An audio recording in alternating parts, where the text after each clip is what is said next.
All knowledge of the divine, all knowledge of the spiritual nature is found within oneself, and I mean this quite literally. When you're ready, everything that you need to know about the nature of being is revealed to you, and this requires getting silent. There's nothing that isn't contained in this. Your very body, your very essence, the brain, the heart, the gut, everything that you are is literally made out of information. It's made out of pure light, and the light encodes itself. It's a self fulfilling, self establishing, ever present, eternal light that has no origin, no end, no birth, no death. It's absolutely inevitable whether you realize it right now, and it's always now, or whether you realize it at some other time, but when that time arrives, it'll be now. And so there's only always now. But whenever you end up realizing it is when you end up realizing it. And it always happens now, because everything is now. And when you see it, you understand finally the meaning of everything. And then you go beyond meaning altogether. You see the meaning of meaning beyond meaning, and you see finally the reason why everyone is so confused. Because everybody believes thought, and the projections of thought, and the stories of thought. When you read scriptures or other mythological works, you see that unless you are aware of the nature of the true self, unless you're aware directly of the nature of the divine, which is what we've called enlightenment, unless you are in this place of awareness, you can't understand the scriptures or the mythologies. Any of them, you can't understand them. You'll think you understand them, but you don't actually understand them. Once you come into this awareness of being, this awareness of self, you don't need them anymore because you've got the real thing. So you see that all words and all writings and all scriptures, all mythologies about that are pointing to the real thing, they're all superfluous, they're useless. They're totally useless. They're meant for egos. They're essentially, on the one hand, an act of grace. It's an act of charity. It's an overflow coming out of the hand or out of the mouth of one who sees or who has caught a glimpse for the sake of those who have yet to see and who may not see, but as an attempt to try to pull them a little bit closer to it. But finally, that even has to be dropped. So when you come into awareness of being, of stillness, what happens is, it's difficult to say what happens, but there's an awareness suddenly of the hypersaturation of all space-time. And everything is so packed and so condensed and so full. One, your own being, your heart is full, everything's full, but everything that you perceive is so full that you see that there's no movement. You realize that you see that time and space is so full of itself, it's so full of being, it's so full of intelligence, it's so full of wisdom, it's so full of its own ecstasy that there's no movement. You see that movement is an illusion, time is an illusion, space is an illusion, distance is an illusion. There's no distance, there's no other. There's nothing other than pure light.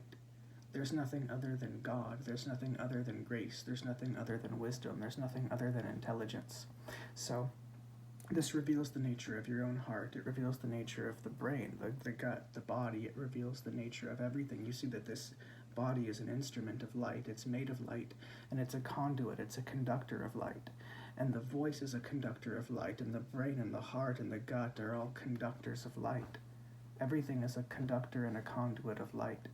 And when you know this directly, it's not sentimentality, it's not just poetry or a poetic, quaint metaphor or an aphorism, or an allegory, it's the real thing. And there's no way to convey it in words in such a way that will make anybody who doesn't understand to understand. And so, if you know, you know, and that's as simple as it is. You either know or you don't know. And if you know, you know. And if you don't know, you don't know. And if you can admit that you don't know, and really face the fact that you don't know who and what you are or what anything is, then the opportunity to know may present itself. It does, it will present itself. But that requires first the humility to see that you don't know, and then sitting with that for long enough so that the desire to know is bubbling, burning in you so intensely, so badly, that you are unwilling to deceive yourself any further. And that's what this takes. That's what this requires, the willingness to stop deceiving yourself completely. And you see that only you can do it. You have to go completely alone down this path.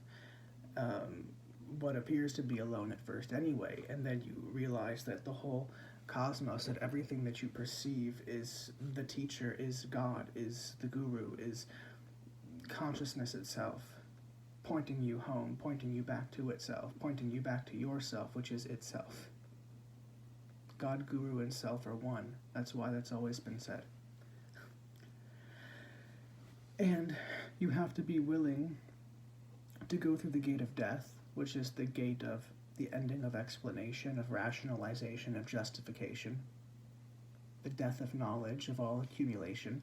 And this means that you have to be willing to be seen as totally crazy and insane, because nobody who isn't already here will understand.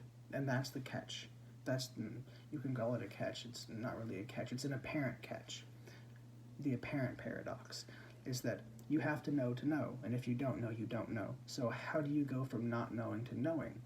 Grace, you can call it grace, which to a lot of people sounds like luck, and you can call it luck. But there's a deeper desire that awakens in one, and it must be there.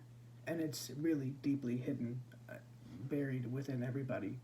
Some people are closer to this original desire than others, apparently. Everyone comes around and has their turn with it, and if you're receiving this, it's your turn. But really the invitation is getting extended to us all the time. It's just that when the invitation is finally extended through another human mouth, it's made as obvious and as clear as it could possibly be made. But the reality is your own being, the suffering that you constantly feel, the anxiety, the depression, the dread, the schizophrenia, the just suffering, the suffering of the mind, is a symptom of the ignoring of the invitation to drop the conflict, to come home to peace, to come to total self-acceptance. And so there has to be a radical self-acceptance. That means there has to be a complete and total acceptance of yourself the way you are, before anybody told you who you were supposed to be and how you were supposed to behave because of your race or your color or your sex or your gender or your nationality or your religion or your communion, whatever. And all the modes that you've adopted to try to fit into this group or this community or this enclave, or all of that has to go, because the truth of who you have always been is still here. It's always here. It may be buried under the rubble of the conditioned layers of thought and emotion and programming, but you're still here. You're always here. You can't not be here. So there has to be a willingness to die to everything you think you are. And this is called dying to yourself. And you have to be willing to do this over and over and over again, every second, every moment, every minute. And it means being constantly renewed and constantly refreshed and constantly reborn, being eternally reborn. And it's you can call it dying every minute and being reborn every minute, and that's even the realization that what you are is ever free. It's never born, never can die, beyond birth, beyond death. And to be here is quite literally to see everything and to know yourself as everything, and this can't be explained. It can't be explained. And it doesn't have to be explained, furthermore. There's a way that it can be put in words, and you can use the method of knowledge to logically walk to the wall of conditioned knowledge and then to go beyond. But even if you use, and perfect and pure logic does lead you right up to the edge. But then you have to jump off, and when you jump off into the void, you can't take anything with you. And when you jump into the void, you find that you've just jumped into your own heart, into your own self, which is always here anyway. You're in the void anyway. You're in the void right now. You're just pretending you're not. You're in love right now, just pretending you're not, resisting it. You are at peace right now, just pretending you're not, resisting it. So, this is really what it comes to, is surrender. Real, deep, profound surrender.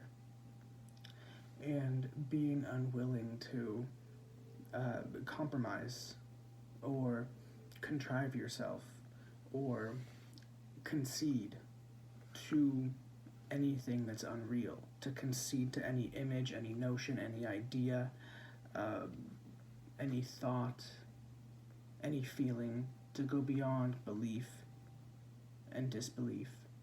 So it requires the utmost bravery, because only you can see where you're walking. And you start wherever you have to start. It doesn't matter where. But finally, but you have to be honest. You have to be moving always from the forefront of your consciousness. No hanging back 2 or 3 steps, kind of keeping some cards to your chest. You have to play everything at once. That is, you have to that maybe not be such a clear metaphor, but you have to be operating from the forefront of your consciousness. That means you have to ask your real question, not formulate a fake question that you think is clever or witty or a sign of your intelligence or your academic prowess or your scientific, erudition. You have, that's all pride and vanity, and it keeps you from asking the real question that you have. So if you have to sit and go, what's my question? I wonder what's a good thing to ask. That's not your real question. You're alive, aren't you? Aren't you curious about who and what you are? Or have you just decided, well, one day somebody will tell me. One day the philosopher, one day the physicist, one day the psychologist, one day the priest, or whoever. One day somebody will tell me. Can you actually